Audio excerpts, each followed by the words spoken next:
ഓം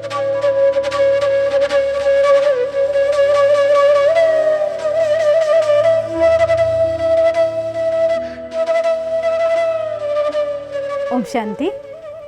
നമ്മളൊരു സ്ഥലത്തേക്ക് വന്നു, വണ്ടി നിർത്തി താക്കോലും കൊണ്ട് കയറി വന്നു. ആ കയറി വന്ന വഴിയിൽ എവിടെയോ ഒരുത്തർ താക്കോല് വെച്ചു. സംസാരിച്ച് പോകാൻ നേരത്ത് നോക്കുമ്പോൾ എവിടെയാ താക്കോല് വെച്ചെന്നുള്ള കാര്യം കാണുന്നേ ഇല്ല. പലപ്പോഴും ഏതെങ്കിലും സ്ഥലത്ത് പോകുമ്പോഴായിരിക്കും, അതല്ലെങ്കിൽ നമ്മുടെ വീടിനുള്ളിൽ നമ്മൾ വന്ന് കയറി എവിടെയെങ്കിലും താക്കോല് വെച്ചു.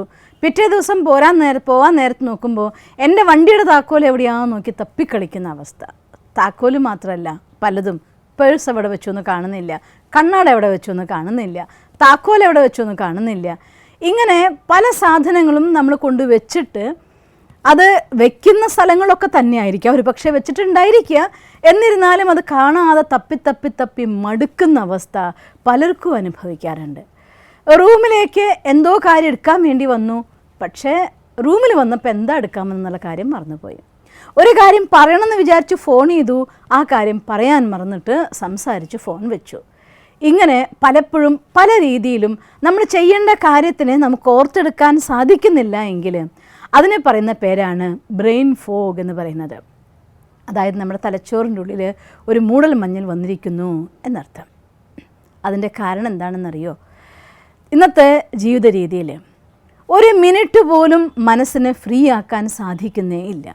ഒന്നല്ലെങ്കിൽ മറ്റൊരു രീതിയിൽ, ഒന്നുകിൽ നമ്മുടെ കമ്പ്യൂട്ടർ, അതല്ലെങ്കിൽ ആളിനോടുള്ള സംസാരം, അതല്ലെങ്കിൽ വേറെ ഏതെങ്കിലും വർക്കുകളായിട്ട് വന്നു, അതല്ലെങ്കിൽ വാട്സപ്പായി, അല്ലെങ്കിൽ എന്തെങ്കിലും രീതിയിലുള്ളതായിട്ടുള്ള സോഷ്യൽ മീഡിയയിൽ ഇൻവോൾവായി. ഇങ്ങനെ എപ്പോഴെങ്കിലും മനസ്സ് ശാന്തമാക്കി വെക്കുന്നുണ്ടോ എന്ന് നോക്കിയാൽ ഒരു സമയത്തുമില്ല. എല്ലാ സമയത്തും ഒന്നല്ലെങ്കിൽ മറ്റൊരു ഇൻഫോർമേഷൻ കൊണ്ട് നമ്മുടെ മനസ്സ് ഭയങ്കര ബിസിയായിട്ട് മാറുകയാണ്. അങ്ങനെ ടു മച്ച് ബിസിയായി മാറുന്ന സമയത്ത് മനസ്സ് അത്രയധികം ഓവർലോഡായിട്ട് പോകുമ്പോൾ നമുക്ക് വേണമെങ്കിൽ പറയാം ഓവർ സ്റ്റിമുലേഷൻ എന്നതിനെ പറയും. കാര്യങ്ങൾ ഒന്നിലലിയാവുന്നതിലത്ര, ഒരു വെള്ളത്തിൽ നമ്മൾ ഉപ്പിട്ട് കഴിഞ്ഞാൽ അത് അലിയുന്നത്ര ഉപ്പിട്ടാൽ ആ വെള്ളത്തിൽ അലിയും. അതിൽ കൂടുതൽ ഉപ്പ് നമ്മൾ ഇട്ട് കഴിഞ്ഞാൽ അത് സ്വാഭാവികമായിട്ടും ആ വെള്ളത്തിൽ കിടക്കുകയുള്ളൂ, അല്ലാതെ ആ വെള്ളത്തിലെ മോളിക്യൂൾസ് ആയിട്ട് അലിഞ്ഞു ചേരാൻ പറ്റില്ല. അതേപോലെ നമുക്ക് അന്നത്തെ ദിവസത്തിലേക്ക് ചെയ്യാൻ പറ്റുന്ന രീതിയിൽ പെർഫെക്റ്റ് ആയിട്ടുള്ള രീതിയിലല്ലാതെ അവിടെ നിന്നും ഇവിടെ നിന്നും എന്തൊക്കെയോ വാരി വലിച്ചിട്ട് നമ്മുടെ മനസ്സിനെ നിറച്ചു കഴിയുമ്പോൾ ഒരു കാര്യങ്ങളും കണ്ടെത്താൻ പറ്റാതിരിക്കുന്ന അവസ്ഥ, ഇതിനെയാണ് ഓവർ സ്റ്റിമുലേഷൻ എന്ന് പറയുന്നത്. ഇത്തരത്തിൽ നമ്മുടെ ബ്രെയിൻ ജാമായി പോകുന്ന സമയത്ത് അതിന് ഇനി എന്താണ് ചെയ്യേണ്ടത് എന്ന് നമുക്ക് തിരിച്ചറിയാനായിട്ട് പറ്റാതിരിക്കുന്നൊരവസ്ഥ. അങ്ങനെ വരുമ്പോഴാണ് എവിടെയാണ് വെച്ചതെന്ന് ഓർമ്മയില്ല, എന്താ പറഞ്ഞതെന്ന് ഓർമ്മയുണ്ടാവില്ല, ഞാൻ അങ്ങനെ പറഞ്ഞോ എന്ന് ചോദിച്ചു പോവും, ഞാൻ അങ്ങനെ ചെയ്തോ എന്ന് ചോദിച്ചു പോവും, ഞാനിവിടെ വെച്ചിട്ടുണ്ടായിരുന്നു പക്ഷെ കാണുന്നില്ല എന്നായി പോവും. ഇങ്ങനെയുള്ള അവസ്ഥകളൊക്കെ ഉണ്ടാവുന്നത് ഇങ്ങനെയുള്ളതായിരിക്കുന്ന ഓവർ സ്റ്റിമുലേഷൻ കൊണ്ടാണ്. അതുകൊണ്ട് ഇങ്ങനൊരവസ്ഥ വരുമ്പോൾ മനസ്സിലറിയാതെ സ്ട്രെസ്സിന് കാരണമായിട്ട് മാറും. കുറച്ച് സ്ട്രെസ്സൊക്കെ ഉണ്ടാവുന്ന സമയത്ത് നമ്മളതിന് സാരമില്ല, അത് പോട്ടെ എന്ന് പറഞ്ഞുകൊണ്ട് വിട്ട് നമുക്ക് മുന്നോട്ട് പോകാൻ പറ്റും. പക്ഷേ ഇത് നിരന്തരമായി കഴിഞ്ഞു കഴിയുമ്പോൾ ഇതൊരു ഹൈ സ്ട്രെസ്സിന് കാരണമായിട്ട് മാറുകയും പല രീതിയിലുള്ളതായിട്ടുള്ള ശാരീരികവും മാനസികമായിരിക്കുന്ന അവസ്ഥകൾക്കും രോഗങ്ങൾക്കും കാരണമായിട്ട് മാറും. അതുകൊണ്ട് ഇത്തരത്തിൽ ഒരവസ്ഥ ഉണ്ടാവാതിരിക്കാൻ വേണ്ടി ആദ്യം നമുക്ക് നമ്മുടെ ലിമിറ്റേഷൻ എന്തെന്നുള്ള കാര്യത്തെക്കുറിച്ച് മനസ്സിലാക്കിയേ പറ്റുള്ളൂ.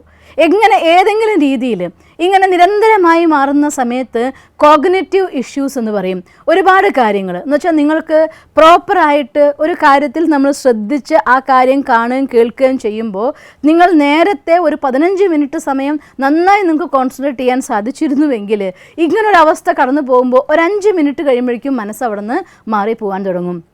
ശ്രദ്ധ കേന്ദ്രീകരിക്കാൻ പറ്റുന്നതിൻ്റെ ഡ്യൂറേഷൻ, സമയം അത് വളരെയധികം കുറഞ്ഞുകൊണ്ടിരിക്കാൻ തുടങ്ങും. ചെയ്യേണ്ട കാര്യങ്ങൾക്കുള്ളതായിരിക്കുന്ന ഫോക്കസിങ് അതും വല്ലാണ്ട് കുറയാൻ തുടങ്ങും. നമ്മുടെ ഷോർട്ട് ടൈം മെമ്മറിയും ലോങ് ടൈം മെമ്മറിയും രണ്ടിനും ഇത് ബാധിക്കാനായിട്ട് തുടങ്ങും. ഇങ്ങനെയുള്ള അവസ്ഥകൾ ഉണ്ടാകുന്ന സമയത്ത് തീർച്ചയായിട്ടും മനസ്സിനെ ശാന്തമാക്കാൻ വേണ്ടി കുറച്ച് സമയം മനസ്സിന് സൈലൻസിലൂടെ റെസ്റ്റ് കൊടുക്കേണ്ടത് അത്യാവശ്യമാണ്. നമുക്കറിയാലോ, നമ്മുടെ ശരീരത്തിന് പോലും വ്യായാമം പ്രോപ്പറായിട്ടില്ല കൊടുത്തില്ല എങ്കിൽ ശരീരത്തിൽ രോഗങ്ങൾ വരാറുണ്ട്.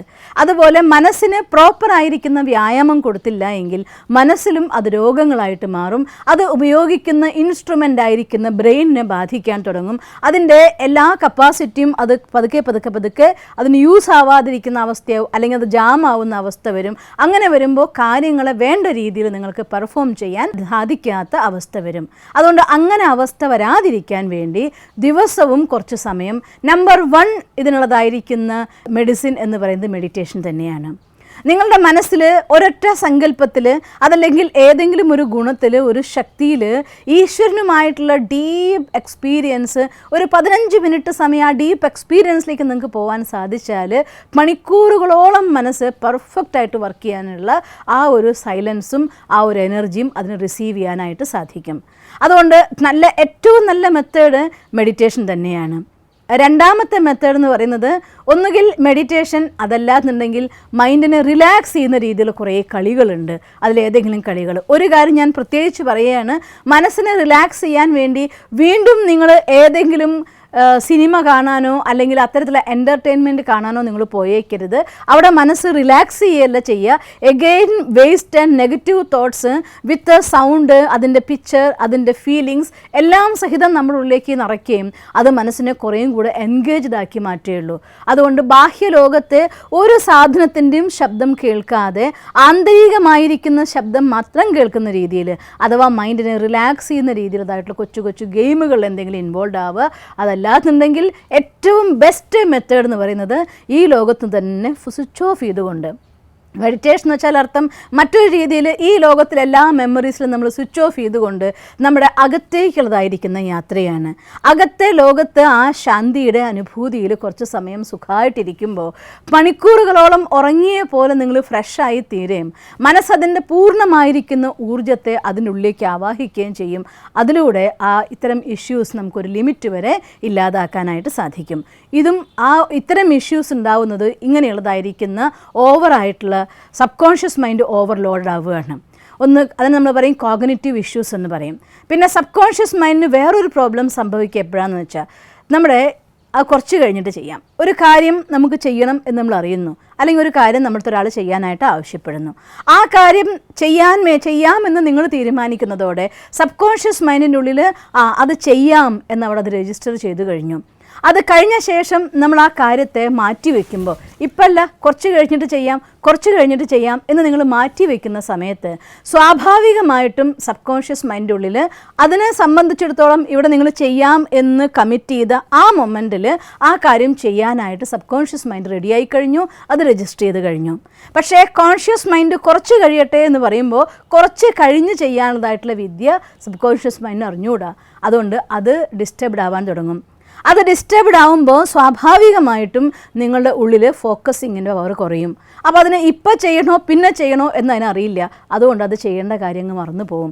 അതുകൊണ്ടാണ് മറക്കണം എന്ന് വിചാരിച്ചിട്ടല്ല, കുറച്ച് കഴിഞ്ഞാൽ ചെയ്യാമെന്ന് വിചാരിച്ചുകൊണ്ട് തന്നെയാണ് നമ്മളത് ചെയ്യാമെന്ന് പറഞ്ഞത്. പക്ഷേ അത് മാറ്റി വയ്ക്കുമ്പോൾ പലതും അത് മറന്നു പോവും. പലപ്പോഴും അത്തരം കൊച്ചു കൊച്ചു മറവികൾ നമ്മുടെ ലൈഫിൽ വലിയ വലിയ നഷ്ടങ്ങൾ വരെ നമുക്ക് വരുത്തി വയ്ക്കാറുണ്ട്. കാരണം സബ് കോൺഷ്യസ് മൈൻഡ് അവിടെ ഫോക്കസ് ചെയ്യാൻ പറ്റാതാവുകയാണ്, അത് ഓവർലോഡഡ് ആവുകയാണ്, അതിന് പ്ലാനിങ് കിട്ടാതായി മാറുകയാണ്. ഒരു പ്ലാൻ ചെയ്യുന്നു, അത് പോവാതെ ഇപ്പുറത്തേക്ക് ചാടുന്നു, അപ്പുറത്തേക്ക് ചാടുന്നു, അത് ഡിസ്റ്റർബ്ഡ് ആവുന്നു, അതിൻ്റെ ഫോക്കസ് ഔട്ടായി മാറുന്നു. അതുകൊണ്ട് അതിന് പ്രോപ്പർ വേയിൽ നിങ്ങൾ കൊണ്ട് കാര്യങ്ങൾ ചെയ്യിപ്പിക്കാൻ പറ്റാതായി പോവുകയാണ്. അതുകൊണ്ട് ഒരു കാര്യം നമ്മുടെ സബ് കോൺഷ്യസ് മൈൻഡിൻ്റെ ഓവർലോഡിങ് തന്നെയാണ്. പിന്നെ മറ്റൊരു കാര്യം, ഉറക്കം പ്രോപ്പറായിട്ടില്ലാതാകുമ്പോൾ ഒരു മനുഷ്യന് ആവശ്യമായിട്ടുള്ളതായിട്ടുള്ള ഉറക്കം നിർബന്ധമായിട്ടും വേണം. ശാരീരികമായിരിക്കുന്ന കഠിനാധ്വാനം ചെയ്യുകയാണെങ്കിൽ 6 മണിക്കൂറെങ്കിലും ഉറക്കം നമുക്ക് ആവശ്യമാണ്. അതല്ല മാനസികമായിട്ട് നമുക്ക് ഇരുന്നിട്ടുള്ള കമ്പ്യൂട്ടർ വർക്ക് അങ്ങനെയൊക്കെ ആണെങ്കിൽ നിങ്ങൾ കുറച്ച് സമയം വ്യായാമത്തിന് വേണ്ടി ബ്ലഡ് സർക്കുലേഷൻ പ്രോപ്പർ ആവാനും പിന്നെ മനസ്സിന് ഡീപ്പ് സൈലൻസിൽ എക്സ്പീരിയൻസ് ചെയ്യിച്ചുകൊണ്ട് 4 മണിക്കൂർ ഉറങ്ങാൻ പറ്റിയാൽ ധാരാളമായി. ഇത് 4 മണിക്കൂറല്ല, 4 മുതൽ 6 മണിക്കൂർ വരെയുള്ള സമയം, ആ സമയം നിങ്ങൾക്ക് പ്രോപ്പറായിട്ട് ഉറങ്ങാൻ പറ്റിയാൽ നന്നായിട്ട് നിങ്ങൾക്ക് നിങ്ങളുടെ ഓർമ്മശക്തിയെ മെയിൻറ്റെയിൻ ചെയ്യാൻ സാധിക്കും. ഇല്ലെങ്കിൽ ഉറക്കം പൂർത്തിയാവാതെ വരുന്ന സമയത്ത് ബ്രെയിനിന് പ്രോപ്പറായിരിക്കുന്ന റെസ്റ്റ് കിട്ടിയിട്ടില്ലെങ്കിലും അതിന് വേണ്ട രീതിയിൽ പ്രവർത്തിക്കാനായിട്ട് സാധ്യമല്ല. അതുകൊണ്ട് നല്ല ഉറക്കം നല്ല ആരോഗ്യത്തിന് ആവശ്യമാണ് എന്ന് കരുതി ഒരുപാട് സമയം കിടന്ന് ഉറങ്ങിയത് കൊണ്ട് നല്ല ആരോഗ്യം കൂടുന്നു വിചാരിക്കരുത്.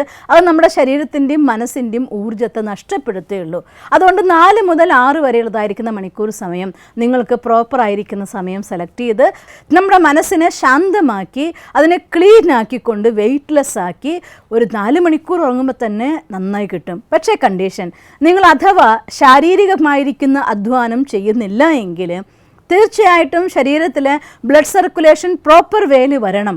അതല്ലാന്നുണ്ടെങ്കിൽ നമുക്ക് ഉറക്കം ഒരിക്കലും സുഖകരമായിട്ട് കിട്ടാനുള്ള സാധ്യതയില്ല.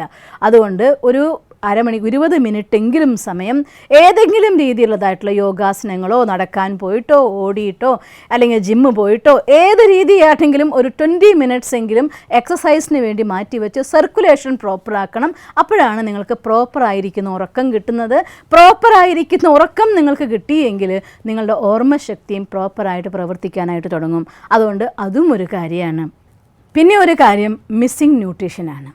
നമ്മൾ എങ്ങനെയോ ഉള്ള ആഹാരങ്ങൾ പലപ്പോഴും ഇന്നത്തെ ആധുനിക ലോകത്തെ ജീവിത രീതിയിൽ മനുഷ്യന്മാർ ആഹാരം കഴിക്കാൻ വേണ്ടി ആഹാരം കഴിക്കും. എന്തെങ്കിലും അധികം ഫാസ്റ്റ് ഫുഡിൻ്റെ സ്വഭാവം മനുഷ്യന്മാർക്ക്. ഒന്നുകിൽ ബർഗർ കഴിച്ചു, അല്ലെങ്കിൽ അവിടുന്ന് അത് വാങ്ങി തിന്നു, ഇത് വാങ്ങി തിന്നു. നമ്മൾ എന്തെങ്കിലുമൊക്കെ വാങ്ങി തിന്ന് നമ്മുടെ വയറ് നിറയ്ക്കുന്ന സമയത്ത് ശരീരത്തിന് ആവശ്യമായിരിക്കുന്ന പ്രോട്ടീൻ റിച്ച് ആണോ ആ ഫുഡ് എന്നുള്ള കാര്യത്തിൽ നമ്മൾ കെയർഫുള്ളായേ പറ്റൂ. നമ്മുടെ ബ്രെയിനിന് പ്രവർത്തിക്കാൻ സപ്പോർട്ടാവുന്ന രീതിയിലതായിരിക്കുന്ന പ്രോട്ടീൻ അത് വളരെ നിർബന്ധമായിട്ടുള്ള കാര്യമാണ്. അതുകൊണ്ട് ആ പ്രോട്ടീൻ നന്നായി കിട്ടുന്ന രീതിയിലതായിരിക്കുന്ന ഫുഡ് അങ്ങനെ നമ്മൾ നോക്കിക്കൊണ്ട് അത് ഏറ്റവും നന്നായിട്ട് കിട്ടുക നിറയെ വെജിറ്റബിൾസ് കഴിക്കുമ്പോൾ, ഇലക്കറികൾ കഴിക്കുമ്പോൾ, ഫ്രൂട്ട്സ് കഴിക്കുമ്പോൾ.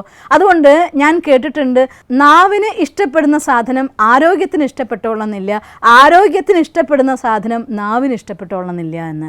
അതുകൊണ്ട് ഈ 2.5 ഇഞ്ച് മാത്രം നിൽക്കുന്നതായിട്ടുള്ള നാവിൻ്റെ അടിമയാവാതെ ആരോഗ്യത്തിന് ഇഷ്ടമുള്ള രീതിയിൽ നിറയെ പ്രോട്ടീൻ ഉള്ളതായിരിക്കുന്ന രീതിയിലുള്ളതായിട്ടുള്ള ഫുഡുകൾ നിങ്ങൾ കഴിക്കാൻ വേണ്ടി ശ്രമിക്കുകയാണെങ്കിലും നമ്മുടെ ബ്രെയിനിൻ്റെ ഈ ഒരു കഞ്ചഷൻ അഥവാ ഈ ബ്രെയിൻ സ്റ്റക്കാവുന്ന അവസ്ഥയിൽ നിന്ന് ഇതിനെ ഓവർ സ്ട്രെസ്സിലൂടെ ഉണ്ടാവുന്നതായിട്ടുള്ള മറവികളിൽ നിന്നൊക്കെ നമുക്ക് അഥവാ ബ്രെയിൻ ഫോഗിൽ നിന്ന് നമുക്ക് ബ്രെയിനിനെ രക്ഷിക്കാൻ സാധിക്കും. നമ്മുടെ മനസ്സിനെ ഫ്രീ ആക്കാൻ സാധിക്കും. സ്ട്രെസ്സിൽ നിന്ന് ഫ്രീ ആവാൻ സാധിക്കും. അതുകൊണ്ട് ഒന്നാമത്തെ കാര്യം ഇത് സംഭവിക്കുന്നത് നമ്മുടെ ബ്രെയിനിൻ്റെ ഓവർ സ്റ്റിമുലേഷൻ കൊണ്ടാണ്. അതില്ലാതാക്കാൻ വേണ്ടി കുറച്ച് സമയം നമുക്ക് വേണ്ടി നമ്മൾ കണ്ടെത്തി നമ്മുടെ ലിമിറ്റ് ഓരോരുത്തർക്കും ഓരോ രീതിയിലായിരിക്കുമല്ലോ. എല്ലാവർക്കും എല്ലാ കാര്യങ്ങളും ഒരുപോലെ ചെയ്യാൻ സാധ്യമല്ല. നിങ്ങൾക്കാവുന്നതായിട്ടുള്ള നിങ്ങളുടെ സ്റ്റാറ്റസ് എത്രയെന്ന് മനസ്സിലാക്കിക്കൊണ്ട് ആ രീതിയിൽ നമ്മുടെ വർക്കിനെ നമ്മൾ പ്ലാൻ ചെയ്യണം. രണ്ടാമത് സബ്-കോൺഷ്യസ് മൈൻഡിന് ഓവർലോഡ് കൊടുക്കാതിരിക്കാൻ വേണ്ടി ഒരു കാര്യം നമ്മൾ ചെയ്യാമെന്ന് വിചാരിച്ച ആ കാര്യം അപ്പം ചെയ്ത് അതിനെ പെർഫെക്റ്റായിട്ട് ഫോക്കസ് ചെയ്യാൻ വേണ്ടി അനുവദിക്കുക. മൂന്നാമത്തെ കോഗ്നിറ്റീവ് ഇഷ്യൂസ് ഇല്ലാതാക്കി മാറ്റാൻ വേണ്ടി മെഡിറ്റേഷൻ അഥവാ മൈൻഡ് ഗെയിം ഏതെങ്കിലും നിങ്ങൾക്ക് ഇഷ്ടമുള്ള കാര്യത്തിന് സെലക്ട് ചെയ്യുക. നാലാമത്തെ പ്രോപ്പറായിരിക്കുന്ന ഉറക്കം നിങ്ങൾക്ക് ഉണ്ടാവാൻ വേണ്ടി ശ്രദ്ധിക്കുക. ആഹാരത്തിൽ നമുക്ക് ന്യൂട്രീഷ്യൻസ് മിസ്സിങ് ആവാതിരിക്കാൻ വേണ്ടി ശ്രമിക്കുക. ഇത്രയും കാര്യങ്ങൾ ശ്രദ്ധിക്കുകയാണെങ്കിൽ പലപ്പോഴും നമ്മളെയൊക്കെ വീർപ്പ് മുട്ടിച്ചുകൊണ്ടിരിക്കുന്ന പ്രശ്നമാണ് ഞാനത് ഓർത്തു പറയാമെന്നു പറ്റുന്നില്ല, അവിടെ വെച്ച് ഓർമ്മയില്ല, ഈ വെച്ച സാധനം കാണാതെ തിരഞ്ഞ് എത്ര സമയം എൻ്റെ അടുത്ത് നിന്ന് പോകുക എന്നുള്ളതിന് കണക്കേ ഇല്ല. ഈ എല്ലാ പരാതികളും നമുക്ക് ഇല്ലാതാക്കാം. ബ്രെയിനിൻ്റെ മൂടൽ മഞ്ഞിൽ, നമ്മുടെ തലച്ചോറിൻ്റെ മൂടൽ മഞ്ഞിനെ ഇല്ലാതാക്കി മാറ്റുക, അതിനെ പെർഫെക്റ്റായിട്ട് വർക്ക് ചെയ്യാൻ വേണ്ടി സഹായിക്കുക. ഇനി നിങ്ങൾക്ക് ഞാൻ വേറൊരു ഐഡിയ കൂടി പറഞ്ഞുതരാൻ പോവുകയാണ്. നമ്മുടെ ഈ കാര്യങ്ങൾ എന്തൊക്കെയെന്നുള്ളതിനെക്കുറിച്ച് മനസ്സിലായി നമുക്ക്. എങ്ങനെയാണ് സബ് കോൺഷ്യസ് മൈൻഡ് ഓവർലോഡഡ് ആവുന്നത്, അതുപോലെ തന്നെ അണ്ടർ സ്ട്രെസ്സിലായി മാറുമ്പോൾ നമുക്ക് എന്തൊക്കെ പ്രോബ്ലംസ് ഉണ്ടാവുന്നുണ്ട്, കോഗ്നിറ്റീവ് പ്രോബ്ലംസ് എന്തൊക്കെയാണ്, അത് നമ്മുടെ എങ്ങനെ long term memory short term മെമ്മറിനൊക്കെ ഏതെല്ലാം രീതിയിൽ ബാധിക്കുന്നു, അതുകൊണ്ട് നമ്മൾ എന്തൊക്കെയാണ് കാരണങ്ങൾ എന്ന് നമുക്ക് കണ്ടെത്തി. ഇനി നമുക്ക് കുറച്ച് നിവാരണങ്ങളെക്കുറിച്ച് നമുക്ക് മനസ്സിലാക്കാം. അതിലൊന്നാമത്തെ കാര്യം നമ്മൾ ചെയ്യേണ്ടതാണ് എന്തൊക്കെ കാര്യങ്ങൾ, ഒരു കാര്യം ഉറപ്പാണല്ലോ, ഈ കമ്പ്യൂട്ടറിനുള്ളിൽ കേൾക്കുന്ന കാര്യങ്ങളെ ഒരു ലിമിറ്റിൽ കൂടുതലാവുമ്പോഴാണ് നമുക്ക് ഇത്തരത്തിലാകെ ഒരു കെയോസ് ആയിരിക്കുന്ന സിറ്റുവേഷൻ അനുഭവപ്പെടുന്നത്. അപ്പം അതുകൊണ്ട് നമുക്ക് എന്താണ് വെച്ചത്, എങ്ങനെയാണ് ചെയ്തത് എന്നുള്ളതായിട്ടുള്ള ഓർമ്മ കൊണ്ടുവരാനുള്ളതായിട്ടുള്ള എളുപ്പപ്പണി, ഒരു സ്ഥലത്ത് സാധനങ്ങൾ കൊള്ളുന്നതിനേക്കാൾ കൂടുതലായി കഴിഞ്ഞാൽ നമ്മൾ എന്താ ചെയ്യുക, വേറെ ഒരു മുറി അല്ലെങ്കിൽ വേറൊരു അലമാരി എടുക്കും. ആ അലമാരിയുള്ളിലേക്ക് സാധനങ്ങൾ ഓരോന്നായിട്ട് അടുക്കി വെക്കും. അപ്പോൾ നമുക്ക് ഏത് വേണമെങ്കിലും അവിടെ നിന്ന് എടുക്കാനായിട്ട് സാധിക്കും. അതുകൊണ്ട് ഓവർലോഡഡ് ആയിട്ട് നമ്മുടെ മനസ്സിൻ്റെ ഉള്ളിലേക്ക് കാര്യങ്ങളെ കുത്തി നിറയ്ക്കുമ്പോൾ അതിന് കാര്യങ്ങൾ ഒന്നിൽ നിന്ന് മറ്റൊന്ന് വേർതിരിച്ചെടുക്കാനുള്ളതായിട്ടുള്ള പ്രയാസം അനുഭവപ്പെടുന്ന അവസ്ഥയാവും. അങ്ങനൊരവസ്ഥ ഉണ്ടാവാതിരിക്കാൻ വേണ്ടി നമുക്കൊരു കൊച്ചു ഡയറി, ഒരു പെന്ന്, അത് കഴിയുമെങ്കിൽ ഡയറിയും പെന്നാണെങ്കിൽ നല്ലതെന്നാണ് ഞാൻ പറയുക. കാരണം പലപ്പോഴും എൻ്റെ അനുഭവമുണ്ട്, ഒരുപാട് നമ്പറുകളൊക്കെ നമ്മുടെ മൊബൈലിൽ നമ്മൾ സേവ് ചെയ്ത് വെച്ചിട്ട് അതിന് വേണ്ടതിനേക്കാൾ കുറച്ച് കൂടുതലായി കഴിഞ്ഞ് കഴിയുമ്പോൾ ചിലപ്പോൾ ആ സാധനം ഓട്ടോമാറ്റിക് അങ്ങ് ഡിലീറ്റ് ചെയ്ത് കളഞ്ഞേക്കും. ഇങ്ങനെ ഒരു സോഫ്റ്റ്വെയർ ആയിട്ടുള്ള സാധനങ്ങളാവുമ്പോൾ കമ്പ്യൂട്ടറിൽ നമ്മുടെ മെമ്മറിയിൽ സൂക്ഷിക്കുമ്പോൾ പലപ്പോഴും പല കാര്യങ്ങളും നമ്മുടെ നിന്ന് മിസ്സായി പോയേക്കാം. അല്ലെങ്കിൽ ഒരു ടച്ച് ഫോണിൻ്റെ കാലഘട്ടമാണ്, ഒന്ന് ടച്ചിങ് മാറിപ്പോയാൽ പോയേക്കാം. ഇതൊന്നും ഇല്ലാതിരിക്കാൻ വേണ്ടി ബെസ്റ്റ് ആയിട്ടുള്ള ഐഡിയ ഞാൻ പറയുന്നതായ കുറച്ചൊക്കെ നമുക്ക് ആ ഒരു കയ്യിനും പെന്നിനും പേപ്പറൊക്കെ ഉപയോഗിക്കുന്നതായിട്ടുള്ള മെത്തേഡ് ഉണ്ടല്ലോ, കുറേയും കൂടെ നമുക്ക് കംഫർട്ട് തരും. അത് എന്തായാലും അത് നമ്മുടെ പോക്കറ്റിൽ ഉണ്ടാവും, അല്ലെങ്കിൽ നമ്മുടെ ബാഗിൽ ഉണ്ടാവും, നമുക്ക് കിട്ടുന്ന ഒരു സാധനമായിരിക്കും. അതുകൊണ്ട് ബെറ്റർ ഐഡിയ ഒരു ചെറിയ ഡയറികൾ, അങ്ങനെയുള്ള പോക്കറ്റ് ഡയറി ഇപ്പോൾ ഇഷ്ടംപോലെ വാങ്ങാൻ കിട്ടുമല്ലോ. അങ്ങനെ ഒരു കൊച്ചു പോക്കറ്റ് ഡയറി നമ്മുടെ കയ്യിലുണ്ടെങ്കിൽ ആ പോക്കറ്റ് ഡയറിയും പെന്നും ഉപയോഗിച്ചുകൊണ്ട് എന്ത് കാര്യമാണോ വരുന്നത് അതിന് നമ്മൾ ഉടനെ ക്യാപ്ചർ ചെയ്ത് വെക്കാം.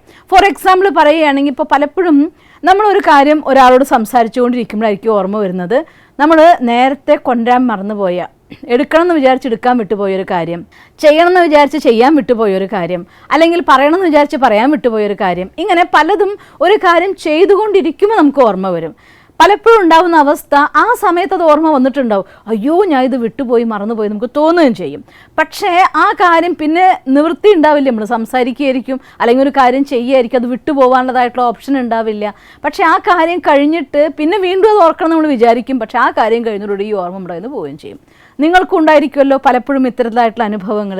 അതുകൊണ്ട് അങ്ങനെയുള്ളതായിരിക്കുന്ന അവസ്ഥ ഉണ്ടാവുമ്പോൾ ഓർക്കുകയും മറക്കുകയും ചെയ്യും. പലപ്പോഴും നമ്മൾ പുറപ്പെടുമ്പോൾ എന്തായാലും അവിടെ ചെന്നാൽ പറയണം എന്ന് ഉറപ്പിച്ചിട്ടായിരിക്കും പോകുന്നുണ്ടാവുക. അവിടെ ചെല്ലുമ്പോൾ എല്ലാവരെയും കാണും, സന്തോഷിക്കും, അവരെ കൂടെ കാര്യങ്ങളൊക്കെ പറയും, അതിലിത് മറന്നിട്ട് ഇങ്ങോട്ട് പോരുകയും ചെയ്യും. എന്നാൽ പറയേണ്ടതുപോലെ അത്യാവശ്യ കാര്യമായിരിക്കും. പിന്നെ പലപ്പോഴും നമുക്ക് ഓരോരുത്തരെ കോൺടാക്ട് ചെയ്തൊക്കെ വിളിക്കേണ്ടതൊക്കെ വരും. ഇങ്ങനെയുള്ളതായിട്ടുള്ള അവസ്ഥകൾ ഉണ്ടാവുന്നതിനൊക്കെ ഒഴിവാക്കാൻ വേണ്ടിക്കൊണ്ട് നമുക്ക് എന്ത് കാര്യങ്ങളാണോ അന്ന് ചെയ്യാനുള്ള കാര്യങ്ങൾ ഓൾറെഡി നമ്മൾ നേരത്തെ പ്ലാൻ ചെയ്യുമ്പോൾ പറഞ്ഞിട്ടുണ്ട്, ആക്ഷൻ പ്ലാനിൽ അന്നന്നത്തെ കാര്യം എങ്ങനെയാണ് നമ്മൾ പ്ലാൻ ചെയ്യേണ്ടതെന്നുള്ളതിനെ കുറിച്ച് നമ്മൾ തയ്യാറാക്കിയിട്ടുണ്ട്. രണ്ടാമത്തെ കാര്യം, നമ്മൾ അപ്പോൾ നമുക്ക് ഓർമ്മ വരുന്ന കാര്യങ്ങൾ നോട്ട് ചെയ്യാൻ വേണ്ടി ഒരു കൊച്ചു ഡയറി നമ്മുടെ കയ്യിൽ വെച്ചേക്കാം. അങ്ങനെ എന്തൊക്കെ കാര്യങ്ങൾ ഓർമ്മ വരുന്നോ ആ ഓർമ്മ വരുന്ന കാര്യങ്ങളൊക്കെ തന്നെ ഡയറിയിൽ നോട്ട് ചെയ്യുക. പിന്നെ പലപ്പോഴും നല്ല ക്രിയേഷൻസിൻ്റെതായിട്ടുള്ള പുതിയ ഐഡിയാസൊക്കെ വരുന്നുണ്ടാവും. നമ്മുടെ ബിസിനസ്സിൽ ഇംപ്ലിമെൻ്റ് ചെയ്യുന്നതായിട്ടുള്ള പുതിയ ഐഡിയാസ് ആയിരിക്കും, അല്ലെങ്കിൽ നമ്മുടെ ഫീൽഡിൽ അപ്ലൈ ചെയ്ത് കഴിഞ്ഞാൽ നമുക്ക് ഒരുപാട് ബെനിഫിറ്റ് ഉണ്ടാക്കുന്ന കാര്യങ്ങളായിരിക്കാം.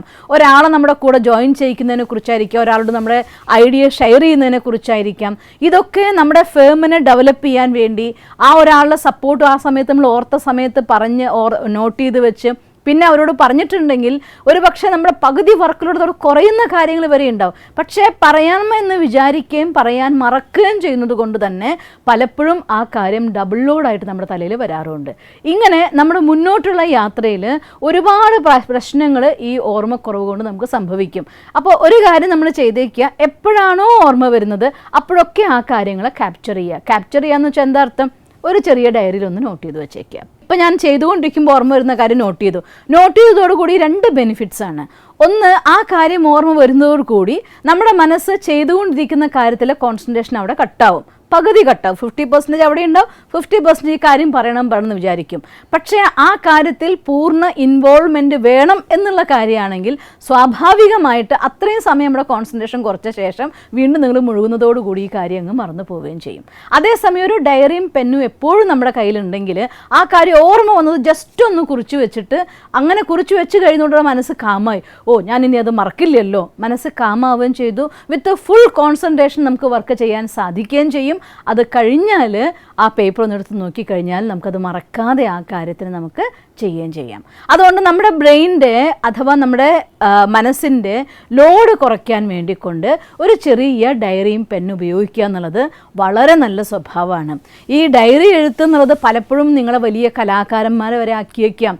നമ്മുടേതായിട്ടുള്ള ആശയങ്ങൾ എഴുതുമ്പോൾ, പോയിൻറ്റ്സ് നോട്ട് ചെയ്യുമ്പോൾ, നാളെ നിങ്ങളുടെ ജീവിതത്തെക്കുറിച്ചൊരു ആത്മകഥ എഴുതണമെങ്കിൽ ഈ പോയിൻറ്റ്സും നിങ്ങൾ കഴിഞ്ഞു പോയത് ജീവിതങ്ങളൊക്കെ ഉണ്ടല്ലോ, കുറച്ച് നാൾ കഴിഞ്ഞ ശേഷം ടു മച്ച് ബിസി ആയിട്ട് ഞാൻ എൻ്റെ ലൈഫിനെ ഓർക്കുമ്പോൾ നമ്മളൊരു ദിവസത്തിൽ 1 മണിക്കൂർ പോലും വേസ്റ്റ് ആക്കാതെ കടന്നു പോകുമ്പോൾ, ചിലപ്പോൾ 4 ദിവസമൊക്കെ കടന്നു പോയി കഴിഞ്ഞ് കഴിയുമ്പോൾ ആ 4 ദിവസം കടന്നു പോയത് 4ാമത്തെ ദിവസത്തിന് മുന്നേ എന്താ ചോദിച്ചാൽ അത് നന്നായി കടന്നുപോയി എന്നുള്ള കാര്യം അറിയാം, ഇൻ ജനറൽ കാര്യങ്ങൾ അറിയാം, സ്പെഷ്യലൊക്കെ വിട്ടുപോയിട്ടുണ്ടാവും. പക്ഷേ ചില മൊമെൻറ്റ്സ്, ചില കാര്യങ്ങൾ, ഇതൊക്കെ നമ്മൾ ആ നോട്ട് ചെയ്ത് വെച്ചതായിട്ട് ഡയറി നോക്കിയാൽ എഗെയിൻ അതേപോലെ നമുക്ക് റീകളക്ട് ചെയ്യാൻ പറ്റും. വേണമെങ്കിൽ ഒരു ജീവിത കഥ എഴുതാൻ വേണ്ടി, ആത്മകഥ എഴുതാൻ വേണ്ടി, അല്ലെങ്കിൽ മറ്റുള്ള പല സ്ഥലങ്ങളിലേക്കും നമ്മുടെ അനുഭവങ്ങളെ പങ്കുവെക്കാൻ വേണ്ടി ഒക്കെ നമ്മളെ സഹായിക്കാനായിട്ട് ഈ കൊച്ചു നോട്ട്സ് നിങ്ങളെ സഹായിക്കുന്നതായിരിക്കും. അതുകൊണ്ടാണ് ഞാൻ പ്രത്യേകിച്ച് നിങ്ങളെടുത്തൊരു ഡയറിയും പെണ്ണെന്ന് പറയാൻ കാരണം. അത് കമ്പ്യൂട്ടറിലാണെങ്കിലും മൊബൈലിലാണെങ്കിലും ഒക്കെ ഒരു ലിമിറ്റ് കഴിഞ്ഞാൽ അതങ്ങ് പോകുമല്ലോ. അതേ സമയത്ത് നമ്മളതിനെ സേവ് ചെയ്തിരിക്കുന്നത് ഈ രീതിയിലാണെങ്കിൽ അതെപ്പോഴും നമുക്ക് സഹായകമാണ്.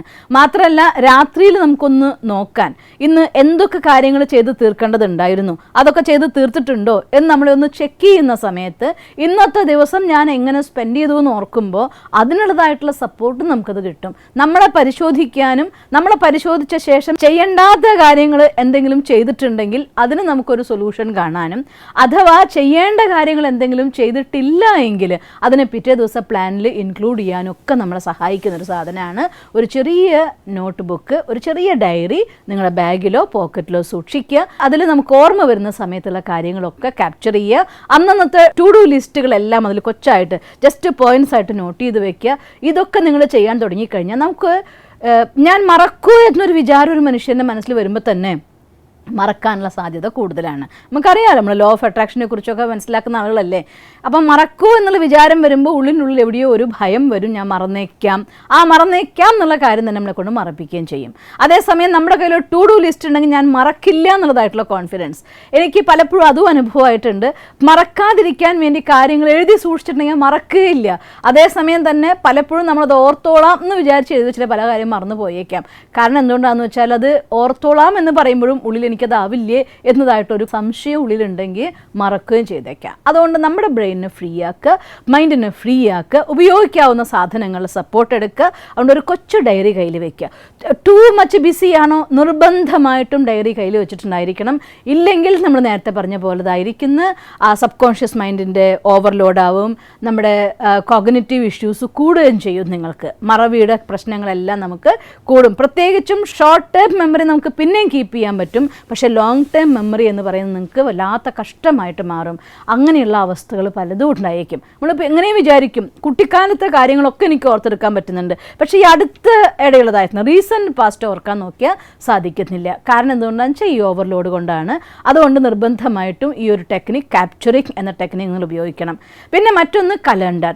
അതായത് ഒരു മാസത്തെ പ്ലാനിങ് ചെയ്തുകൊണ്ട് മുന്നോട്ട് പോവുകയാണെങ്കിൽ കുറേയും കൂടി എളുപ്പമാണ്. ഫോർ എക്സാമ്പിൾ, ഇന്നിപ്പോൾ നമ്മുടെ വീട്ടിലെ കുഞ്ഞിൻ്റെ അല്ലെങ്കിൽ വൈഫിൻ്റെ, ഹസ്ബൻഡിൻ്റെ, അമ്മയുടെ ആരുടെയെങ്കിലുമൊക്കെ ബർത്ത്ഡേ ആണ്, ഓഫീസിൽ നമ്മുടെ ബോസിൻ്റെ ബർത്ത്ഡേ ആണ്, അല്ലെങ്കിൽ കൊളീഗിൻ്റെ ബർത്ത്ഡേ ആണ്. അതുകൊണ്ട് നമ്മുടെ ഒരു ഫ്രണ്ടിൻ്റെ ബർത്ത്ഡേ ആകുമ്പോൾ ശരിക്ക് കൊച്ചു നമ്മുടെ ജീവിതത്തിൻ്റെ ഇമ്പോർട്ടൻ്റ് ആയിട്ടുള്ള ദിവസങ്ങൾ, നമ്മുടെ ബന്ധങ്ങളിലെ സ്മൂത്ത്നെസ് കൂട്ടാൻ വേണ്ടി നമുക്ക് അവരോടുള്ളതായിരിക്കുന്ന ആ ഒരു ആദരവും സ്നേഹമൊക്കെ പ്രകടിപ്പിക്കാനുള്ളൊരു ദിവസമാണ് അവരുടെ ബർത്ത്ഡേ എന്ന് പറയുന്നത്. അവരുടെ ദിവസത്തിലെ സ്പെഷ്യലായിട്ടുള്ള കാര്യങ്ങൾ, ദിവസങ്ങൾ, ഒരു ഗ്രീറ്റിങ്സ് എന്നൊക്കെ പറയുന്നത് വെറും ഒരു ഫോർമാലിറ്റി അല്ല. പലപ്പോഴും ആ ഒരു ഓണം അല്ലെങ്കിൽ ഒരു സ്പെഷ്യൽ ഡേ, ന്യൂ ഇയർ, നമുക്ക് ആരൊക്കെ വിഷ് ചെയ്യണം, അങ്ങനെയുള്ളതായിരിക്കുന്ന കാര്യങ്ങൾ നിങ്ങൾ ഓർമ്മിച്ചൊന്ന് വിഷ് ചെയ്യുമ്പോൾ പലർക്കും തോന്നിപ്പോവും, ഓ ഇപ്പോഴും ഞാൻ അവരുടെ ഹൃദയത്തിലുണ്ടല്ലേ, ഉള്ളത് കൊണ്ടാണല്ലോ നമ്മൾ ഓർക്കുന്നത്. ആ ഒരു ഫീലിംഗ് തന്നെ നമ്മുടെ റിലേഷൻസിനെ എപ്പോഴും നന്നായിട്ട് കീപ്പ് ചെയ്യാൻ വേണ്ടി സഹായിക്കുന്ന കാര്യമാണ്. അതുകൊണ്ട് നമ്മുടെ ലൈഫിൽ ഇങ്ങനെയുള്ളതായിരിക്കുന്ന ദിവസങ്ങളൊക്കെ മറക്കാതിരിക്കാൻ ഉപയോഗിക്കേണ്ടതാണ് ഒരു കലണ്ടർ. നമ്മുടെ കയ്യിലൊരു കലണ്ടർ ഉണ്ടായിരിക്കണം. ആ കലണ്ടറിൽ ആരുടെയൊക്കെ ബർത്ത്ഡേസ് ഉണ്ടോ അവരുടെ ഹാപ്പി ബർത്ത്ഡേ പറയണം, അത് നോട്ട് ചെയ്തിട്ടുണ്ടായിരിക്കണം. അല്ലെങ്കിൽ ഒരു ഉത്സവം വരുന്നുണ്ട്, ആ ഉത്സവത്തിന് ഇന്ന കാര്യങ്ങൾ ചെയ്യേണ്ടതുണ്ട്, അതിന് നമ്മൾ നോട്ട് ചെയ്തിട്ടുണ്ടായിരിക്കണം. ആരുടെയെങ്കിലുമൊക്കെ എന്തെങ്കിലും കാര്യങ്ങൾ നിങ്ങൾക്ക് അവർക്ക് കൊടുക്കേണ്ടതോ വാങ്ങേണ്ടതോ മീറ്റ് ചെയ്യേണ്ടതോ ഉണ്ടെങ്കിൽ പരമാവധി കാര്യങ്ങൾ മുൻകൂട്ടിയുള്ള പദ്ധതികളെല്ലാം, പ്ലാനുകളെല്ലാം തന്നെ നിങ്ങൾക്ക് കലണ്ടറിൽ എത്ര നോട്ട് ചെയ്യാൻ പറ്റുമോ അത്രയും ഈസി ആയിരിക്കും നമുക്ക് ചെയ്യാൻ.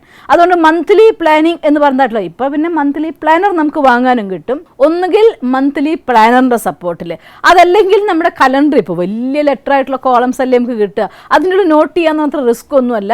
അത് നമ്മുടെ നോട്ട് ചെയ്തതായിരിക്കുന്ന കലണ്ടർ നമ്മുടെ റൂമിലൂടെ തൂങ്ങി കിടക്കുന്നുണ്ടെങ്കിൽ അങ്ങോട്ടും ഇങ്ങോട്ടും പോകുമ്പോൾ സ്വാഭാവികമായിട്ട് നമ്മൾ കാണും, ആ ഇന്ന ദിവസം ഒന്ന് ചെയ്യേണ്ടതാണ്. ബാത്റൂമിൽ നിന്ന് പുറത്തിറങ്ങി വരുമ്പോഴായിരിക്കും കലണ്ടറിലൊക്കെ ഒന്ന് കണ്ണു പോകുന്നുണ്ട് അവർക്ക്, ഇന്ന് ഇവരുടെ ബർത്ത്ഡേ ആണല്ലോ, ഉടനെ നമുക്ക് അവരെ വിഷ് ചെയ്യാലോ.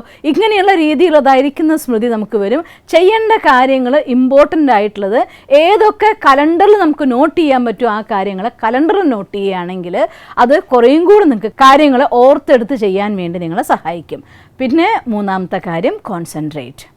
നമ്മളൊരു മാസത്തെ പ്ലാൻ തയ്യാറാക്കുമ്പോൾ അല്ലെങ്കിൽ ഒരു ദിവസത്തിൻ്റെ പ്ലാൻ രാത്രിയിൽ തയ്യാറാക്കുമ്പോൾ ഒരു കാര്യം കൂടെ നമുക്ക് ചെയ്യാൻ പറ്റണം. അന്നത്തെ കാര്യങ്ങൾ ഞാൻ പ്ലാൻ ചെയ്തിട്ടുണ്ട്. ആ സമയത്ത് ഒരു ഫ്രണ്ടിൻ്റെ കോൾ വരും. അപ്പോൾ അവർ വിളിച്ച് എനിക്ക് ഞാൻ പറയാൻ പറ്റില്ല, അതുകൊണ്ട് അങ്ങോട്ട് പോയി, ഈ ഒരു പ്രശ്നം വന്ന് ഇങ്ങോട്ട് പോയി, ഇങ്ങനെ അവരവരുടെ കാര്യത്തിന് അങ്ങോട്ടും ഇങ്ങോട്ടും മാറി എന്ന് പറഞ്ഞുകൊണ്ട് തൻ്റെ ചെയ്ത കാര്യങ്ങളെ പ്ലാൻ ചെയ്തതിനെ ഒന്ന് നടപ്പിലാക്കണം എന്നുണ്ടെങ്കിൽ അതിനൊരു ദൃഢത വേണം. ആ ദൃഢതയുടെ പേരാണ് നമ്മൾ കാര്യങ്ങൾ ചെയ്യുന്ന സമയത്ത് അതിലൊരു ദൃഢതയും വേണം. ഒപ്പത്തിനൊപ്പം ആ കാര്യം ചെയ്യണമെങ്കിൽ ആ കാര്യത്തിലൊരു കോൺസെൻട്രേഷൻ വേണമെന്ന് പറയാം. ഇത് നമുക്ക് വേണമെങ്കിൽ ഒരു ഓമന പേരിട്ട് വിളിക്കാം. 3 C's എന്ന് പറയാം. Capture, calendar and concentrate. ആ കോൺസെൻട്രേറ്റ് ചെയ്യാന്ന് വെച്ചാൽ ഇവിടെ കോൺസെൻട്രേഷൻ കൊണ്ട് മീൻ ചെയ്യുന്നത് എന്താണ്? ഞാൻ ഇന്ന് എൻ്റെ വർക്കിന് വേണ്ടി ഇന്ന പ്ലാനൊക്കെ തയ്യാറാക്കിയിട്ടുണ്ട് എന്ന് കരുതി ഒരു ദിവസം പോലും നിങ്ങൾ ആർക്കും ഒപ്പം ചെയ്യുന്ന രീതിയിൽ പ്ലാൻ ചെയ്യേണ്ടതെന്നല്ല പറയുന്നത്. അങ്ങനെയും പ്ലാൻ ചെയ്തോളൂ. ഒരു ഫ്രണ്ട് വിളിക്കുകയാണെങ്കിൽ സംസാരിക്കുകയൊക്കെ, ഇന്ന് ഞാനിങ്ങനെ പ്ലാൻ ചെയ്തിട്ടുണ്ട്, നമുക്ക് നാളെ ഒരു ദിവസം പ്ലാൻ ചെയ്യാം. അങ്ങനെ പ്ലാൻ ചെയ്തുകൊണ്ട് നിങ്ങളുടെ പ്രോഗ്രാം അടുത്ത ദിവസം നിങ്ങളുടെ പ്ലാനിങ്ങിൽ തന്നെ ഫ്രണ്ടിൻ്റെ കൂടെ സ്പെൻഡ് ചെയ്യാൻ കുറച്ച് ടൈം കാണൂ. ഫാമിലിക്കൊപ്പം സ്പെൻഡ് ചെയ്യാൻ വേണ്ടതായിട്ടുള്ള ടൈം കണ്ടോളൂ. എല്ലാത്തിനും നിങ്ങൾ ആ രീതിയിൽ പ്ലാൻ ചെയ്തിട്ട് ചെയ്യൂ. അതല്ലാതെ ഇന്നത്തെ കാര്യം ഞാൻ പ്ലാൻ ചെയ്ത് ഇതെനിക്ക് വർക്കൗട്ട് ചെയ്യണം, നിശ്ചയിച്ച് ഇന്നയാളെ മീറ്റ് ചെയ്യണം, അല്ലെങ്കിൽ ഇന്ന കാര്യം ചെയ്ത് തീർക്കണം, ഇന്ന ഫയലിൻ്റെ വർക്ക് എനിക്ക് തീർക്കണം, അല്ലെങ്കിൽ ഇന്നൊരു പാർട്ടിയെ കണ്ട് എനിക്ക് മീറ്റ് ചെയ്ത് സംസാരിച്ചിട്ടുണ്ടായിരിക്കണം. ഇങ്ങനെ നമ്മുടേതായിട്ടുള്ള വർക്ക് പ്ലാൻ നമ്മൾ തയ്യാറാക്കി മുന്നോട്ട് പോകുമ്പോൾ അതിലിടയ്ക്ക് വെച്ച് പെട്ടെന്ന് ഒരാൾ വിളിക്കുന്ന സമയത്ത് ഫ്രണ്ടല്ലേ എന്താ ചെയ്യുക, എന്താ പറയുക എന്ന് വിചാരിച്ച് മാറ്റാൻ പോകരുത്. അത് നമുക്ക് തന്നെത്താൻ നമ്മുടെ ഒരു സ്വഭാവമായിട്ടങ്ങ് മാറും. അതോടെ ഈ പറഞ്ഞതായിരിക്കുന്ന എല്ലാ പ്ലാനും അവിടെ സൈഡാവും. മറിച്ച് പണ്ടത്തെ പോലെ എവിടെ വന്നു, എവിടെ ചെയ്തു, എങ്ങനെയോ പോകാൻ തുടങ്ങും. വീണ്ടും ബ്രെയിൻ സ്റ്റോമും അതുപോലെ എല്ലാ പ്രോബ്ലങ്ങളും മറവിയും നമ്മളെ കീഴ്പ്പെടുത്താൻ തുടങ്ങും. അതുകൊണ്ട് സ്വന്തം ജീവിതത്തിന് ഒരു ചിട്ട കൊടുക്കുന്നത് നമ്മളാണ്. ഞാൻ എന്നെ ഈ ലോകത്ത് ഏറ്റവും വലിയ VIP ആണെന്നങ്ങ് വിചാരിച്ചോളാം. Very important person. VIP അല്ല, വെരി ഇമ്പോർട്ടൻറ്റ് പേഴ്സൺ. കാരണം ഓരോ സമയവും രാവിലത്തെ മുതൽ രാത്രി വരെയുള്ളതായിട്ടുള്ള സമയം ആരാണോ പ്ലാൻഡ് ആയിട്ട് കൃത്യമായിട്ട് ഉപയോഗിക്കുന്നത്, വേസ്റ്റ് ആക്കാത്തത്, അവരെയാണ് VIP എന്ന് പറയുന്നത്. അപ്പം ഞാൻ എൻ്റെ ജീവിതത്തിൻ്റെ VIP ഞാൻ സ്വയമായി മാറണം. എൻ്റെ സമയത്തെ രാവിലെ ഉണർന്നാൽ മുതൽ രാത്രി വരെയുള്ളതായിട്ടുള്ള കാര്യത്തിന് പ്ലാൻ ചെയ്യും. ആ പ്ലാനിങ് അനുസരിച്ച് എൻ്റെ വർക്കൗട്ട് ഞാൻ മുന്നോട്ട് കൊണ്ടുപോവുകയും ചെയ്യുന്നുണ്ടെങ്കിൽ അതിൽ നമുക്ക് കോൺസെൻട്രേറ്റ് ചെയ്യാൻ പറ്റണം. എന്നാൽ തീർച്ചയായിട്ടും നിങ്ങൾക്ക് നമ്മുടെ മെമ്മറീനെ ഒരു പരിധി വരെയൊക്കെ പ്രോബ്ലംസ് ഇല്ലാതെ കൊണ്ടുപോകാൻ പറ്റും. പിന്നെ ചിലപ്പോൾ ജീവിത സാഹചര്യങ്ങൾ കൊണ്ടുണ്ടാകുന്ന ഓവർ സ്ട്രെസ് കൊണ്ടുണ്ടാവാം നമുക്ക് വേറൊരു ക്ലാസ്സിൽ എങ്ങനെയാണ് സ്ട്രെസ് കൊണ്ടുണ്ടാകുന്നതായിരിക്കുന്ന ഓർമ്മക്കുറവ് എങ്ങനെയാണ് മാനേജ് ചെയ്യാൻ നമുക്ക് കാണാം. എന്നാലും ഇന്ന് നമ്മൾ ചെയ്തതായിരിക്കുന്ന ഈ ഒരു പോയിൻറ്റ്സ് ഒരിക്കൽ കൂടെ ഞാൻ ഓർമ്മിക്കുകയാണ്. നമ്മൾ ബ്രെയിൻ സ്റ്റോമിൽ പറഞ്ഞതായിരിക്കുന്ന 5 പോയിൻ്റ്, പിന്നെ ഒരു പോയിൻ്റ് ഞാൻ അവിടെ നിങ്ങൾക്ക് പറയാതെ വെച്ചൊരു പോയിൻ്റ് ഉണ്ട്, മെഡിറ്റേഷൻ. അത് നമുക്ക് ലാസ്റ്റ് ഞാൻ ആഡ് ചെയ്യാണ്. എല്ലാവരെ സംബന്ധിച്ചിടത്തോളം നമ്മൾ തുടക്കം തൊട്ടുള്ള ചാപ്റ്റേഴ്സ് തൊട്ട് മെഡിറ്റേഷൻ കുറച്ച് നിങ്ങൾക്ക് ഞാൻ പറഞ്ഞു തരാൻ തുടങ്ങി. പക്ഷേ ഒരു കാര്യം എനിക്ക് നിങ്ങളുടെ അടുത്ത് റിക്വസ്റ്റ് ചെയ്യാനുള്ളത്, കഴിയുമെങ്കിൽ ഫീസൊന്നും ഇല്ലാതെ നിങ്ങൾക്ക് പഠിക്കാവുന്ന ഒരു കാര്യമാണ് തൊട്ടടുത്തുള്ള ബ്രഹ്മകുമാരി സെൻറ്ററിൽ പോയിട്ട് രാജയോഗ മെഡിറ്റേഷൻ പഠിക്കുക എന്നുള്ളത്.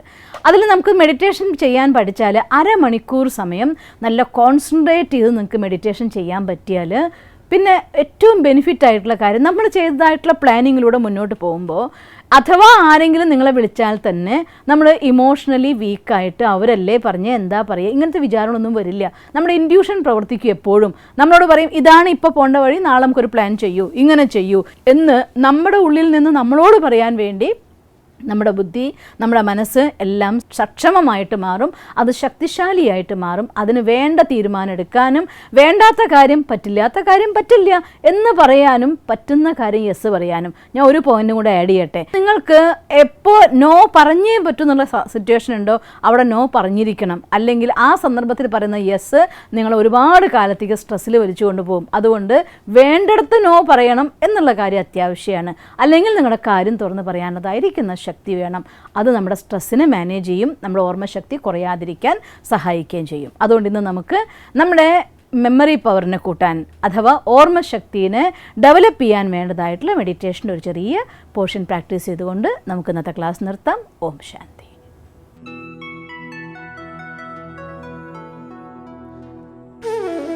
ഓം ശാന്തി. ഇന്ന് നമ്മൾ ഏറ്റവും വലിയ വരദാനമായ ഓർമ്മശക്തി, ഒരു മനുഷ്യനെ സംബന്ധിച്ചിടത്തോളം ജീവിതത്തിലെ ഏറ്റവും ഇമ്പോർട്ടൻ്റ് ആയിട്ടുള്ള ഒന്നാണ് ഓർമ്മശക്തി. നമുക്ക് തന്ന കാര്യങ്ങൾ നമുക്ക് ഓർത്തു വയ്ക്കാനാവുക. ആർക്കൊക്കെ എന്തൊക്കെ നമുക്ക് ഈ ജീവിതം കൊണ്ട് തിരിച്ചു കൊടുക്കണോ അതൊക്കെ നമുക്ക് കൊടുക്കാൻ കഴിയുക. ഇതാണ് ശരിക്കും പറഞ്ഞാൽ ഏറ്റവും വലിയ ഓർമ്മ എന്ന് പറയുന്നത്. എന്നാൽ അത് മാത്രം പോരാ, പഠിച്ച കാര്യങ്ങളെ ഓർത്തെടുക്കാനാവണം. ഒരു ജോലിയുടെ ഇൻ്റർവ്യൂ അറ്റൻഡ് ചെയ്യാനാണെങ്കിൽ അതിന് നമുക്ക് ഓർമ്മശക്തി ഉണ്ടെങ്കിൽ എല്ലാം കോൺഫിഡൻ്റ് ആയിട്ട് ഓർത്തെടുക്കാനാവും എന്ന വിശ്വാസമുള്ള കുട്ടിക്ക് തന്നെ ഭയം കുറയുമല്ലോ. അതുകൊണ്ട് നമുക്കിന്ന് നമ്മുടെ ഓർമ്മശക്തിയെ ഡെവലപ്പ് ചെയ്യാൻ, വെച്ച കാര്യങ്ങൾ എവിടെയാണ് എന്ന് ഓർമ്മയില്ലാതെ തപ്പിക്കളയുന്ന സമയത്തെ ലാഭിക്കാം.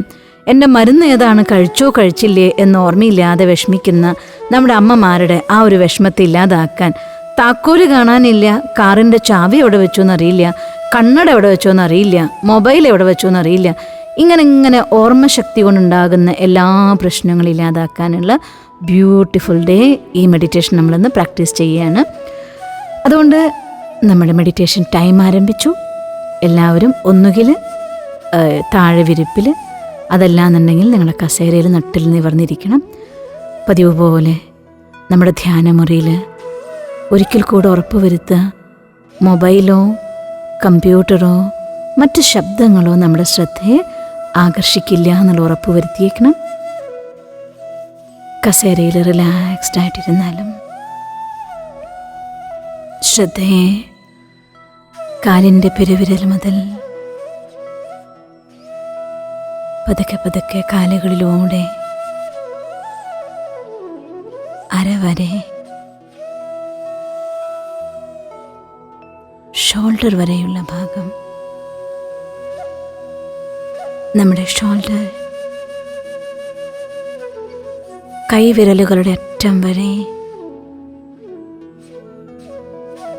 കഴുത്തിലെ മാംസപേശികൾ, തലയുടെ അന്തർഭാഗങ്ങൾ, മുഖത്തെ പേശികൾ തികച്ചും റിലാക്സ്ഡായ ശരീരത്തിൽ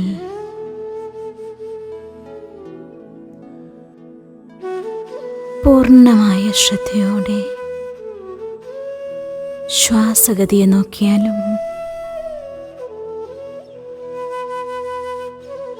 ഉച്ഛ്വാസവായുവിനൊപ്പം ഒരു ചാരനിറത്തിലുള്ള പുക പോലെ എല്ലാ വിഷമങ്ങളെയും പുറത്തേക്ക് 3 പ്രാവശ്യം കളഞ്ഞാലും ശക്തമായ ശ്വാസത്തെ പുറത്തേക്ക് അയക്കണം. ശബ്ദം കേൾക്കും വിധം.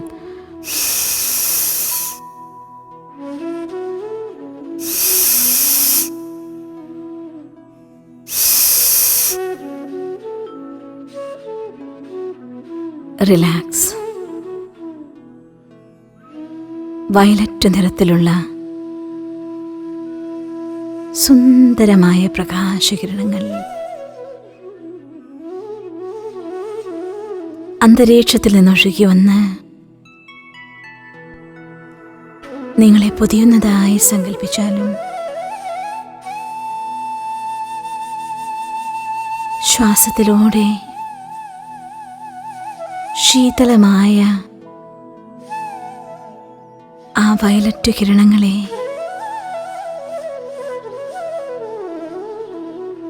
അകത്തേക്ക് സ്വീകരിച്ചാലും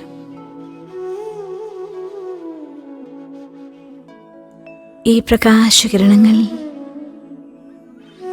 ശരീരത്തെ ശീതളവും മനസ്സിനെ ഭാരരഹിതവുമാക്കുന്നു.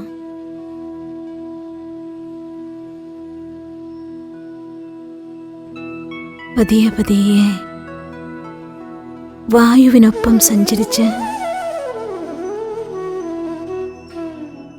ശരീരത്തിലെല്ലാ കോശങ്ങളിലും ഈ പ്രകാശകിരണങ്ങൾ വ്യാപിച്ചിരിക്കുന്നു.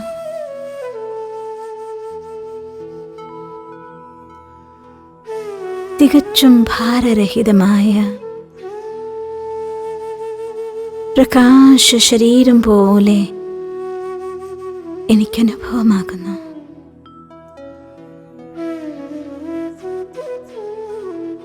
ഞാൻ എൻ്റെ ശ്രദ്ധയെ ഭ്രൂമധ്യത്തിലേക്ക് കൊണ്ടുവരികയാണ്.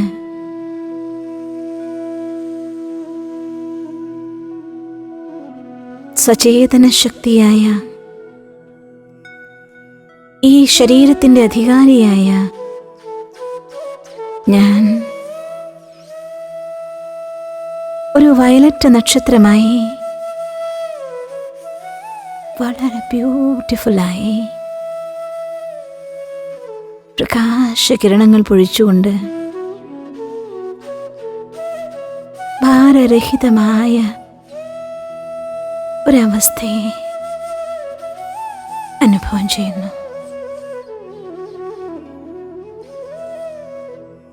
ബുദ്ധിമാന്മാരുടെ ബുദ്ധിയായ സ്വയം ഭഗവാൻ എൻ്റെ തലയ്ക്കു മുകളിൽ പ്രത്യക്ഷനായിരിക്കുന്നു. ജ്ഞാനസൂര്യനായ ഈശ്വരന്റെ ചൈതന്യം പ്രകാശകിരണങ്ങളായി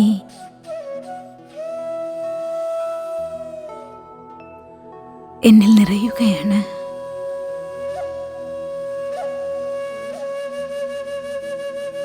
ഞാൻ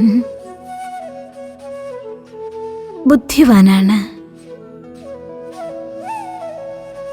ബുദ്ധിമാന്മാരുടെ ബുദ്ധിമാനായ ഭഗവാൻ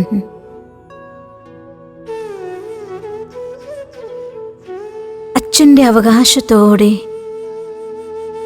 ജന്മസിദ്ധ അധികാരമായി ദിവ്യബുദ്ധിയെ എനിക്ക് വരദാനമായി തരുന്നു.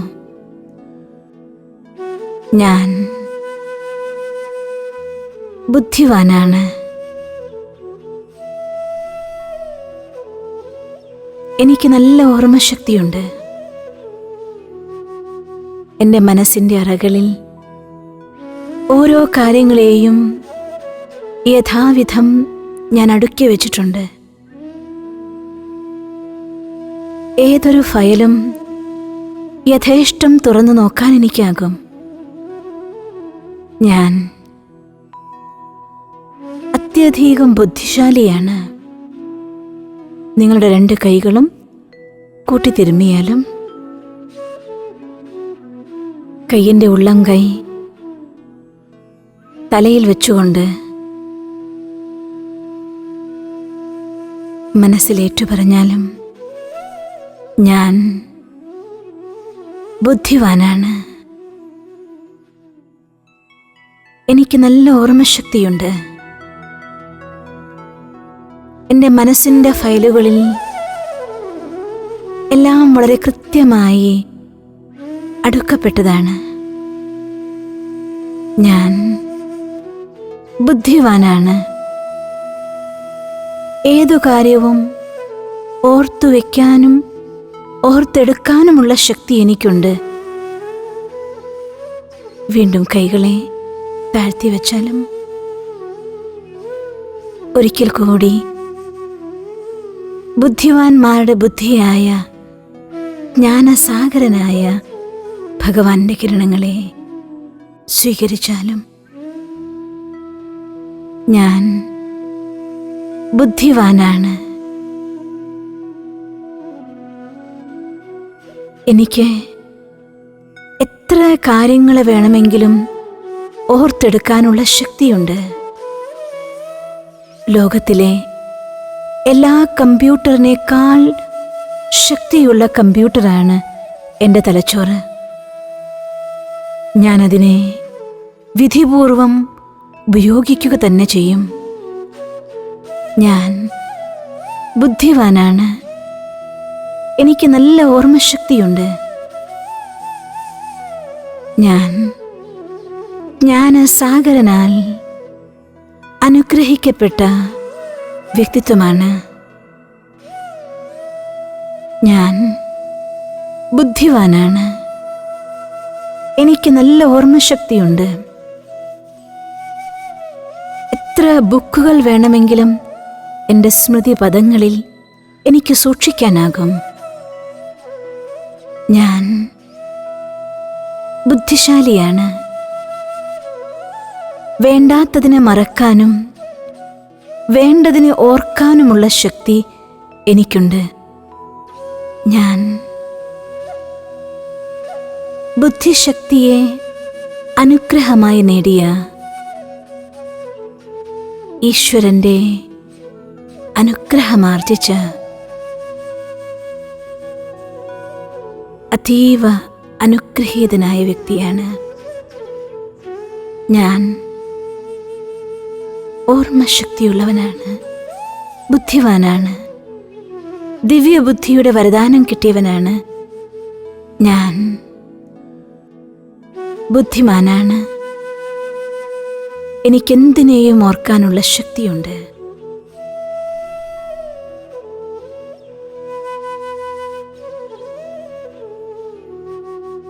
ഇന്ന് 21 തവണ എപ്പോഴെല്ലാം നിങ്ങൾക്ക് സാധിക്കുന്നു അപ്പോഴെല്ലാം സമയമെടുത്തുകൊണ്ട് നിർബന്ധമായും 21 തവണ ഈ ഒരു അഫർമേഷൻ നിങ്ങൾ ചെയ്യണം. ഇത് എത്ര കൂടുതൽ സമയം നിങ്ങൾ ചെയ്യുന്നുണ്ടോ അത്രയും ഈസി ആയിട്ട് നമ്മുടെ മനസ്സിലുള്ളതായിരിക്കുന്ന വേസ്റ്റ് ഫയൽസ് ഡിലീറ്റ് ആവും. ഓട്ടോമാറ്റിക്കലി നിങ്ങളുടെ ഉള്ളിൽ നിന്ന് ഓർമ്മശക്തി ഡെവലപ്പ് ആവുകയും ചെയ്യും. നിങ്ങളുടെ ബെസ്റ്റ് മെമ്മറിയുള്ള എല്ലാ കാര്യങ്ങളും ഓർത്തു വെച്ച് 100% മാർക്ക് നേടുന്ന, 100% പെർഫെക്റ്റായി ജോലി നേടുന്ന, 100% ഓർമ്മശക്തിയുടെ അനുഗ്രഹത്തോടെ എല്ലാ കാര്യങ്ങളും ഈസിയസ്റ്റായി ചെയ്യുന്നവരാകട്ടെ എന്ന് ആശംസിക്കുന്നു. All the best. Thank you. ഓം ശാന്തി.